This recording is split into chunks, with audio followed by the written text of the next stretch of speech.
This is our story by us. And again, I'm still in the Dominican Republic, a land rich of African history, for that matter. And I'm going to show you how. Three facts I know so far about Dominican Republic is the country is triracial, which means the people here, they share the heritage with the Indians, who are the indigenous people of this part of the world, the Taínos.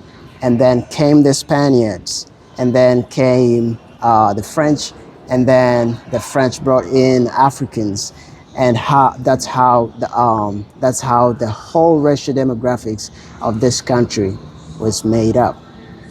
Second thing, this is the country in which the first Africans to leave Africa into the Americas first got here. In the Americas, in the whole of the Americas, this is the country where Africans first were, brought here.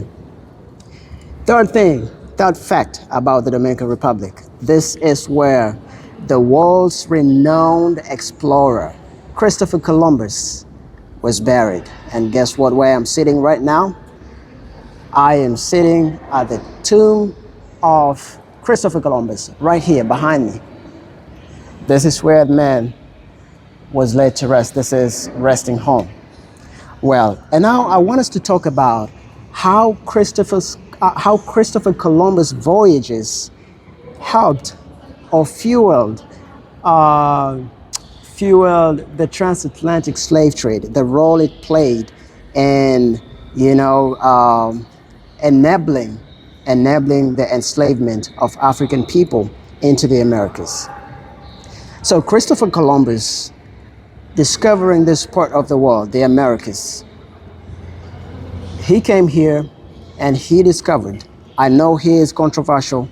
Most do not believe his works, that he discovered the Americas, discovered America, discovered Santo Domingo, discovered Jamaica and all other Caribbean countries and the Latin America. Most people don't, subscribe to that historical records. But my question is, or my input is, Christopher Columbus, by discovering this part of the world, he discovered this part, and there were people already here, the Taínos, which led to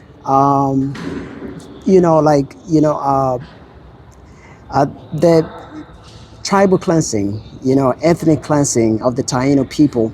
And when that happened, there were fewer people here to help in plantations, to help work in the farms and stuff like that. So the British, the French and the Spaniards, they were left without choice. So they had to, look for labor. And it was readily available in Africa. So they went to Africa and captured slaves, sold them off, and they were brought here. And this is as a result of Christopher Columbus, who discovered this area, who discovered this land, and then he brought this idea of a new world to other Europeans, and they learned about it and they came here. And when they came here, they destroyed the indigenous people. They killed the indigenous people, most of them in huge numbers. And now there was nobody to work. That's how they went to Africa and they got people, they enslaved the Africans and they brought Africans here. So that is the contribution of Christopher Columbus in the enslavement of the African people who came here and generated the world's leading, technology, economies. They built this part of the world. So that is just a snapshot of the contributions of Christopher Columbus in the transatlantic slave trade and the enslavement of the African people. Thank you for watching. Again, if you haven't subscribed, please subscribe to the channel for this and more stories. My name is Brian, and I hope to see you on the next video.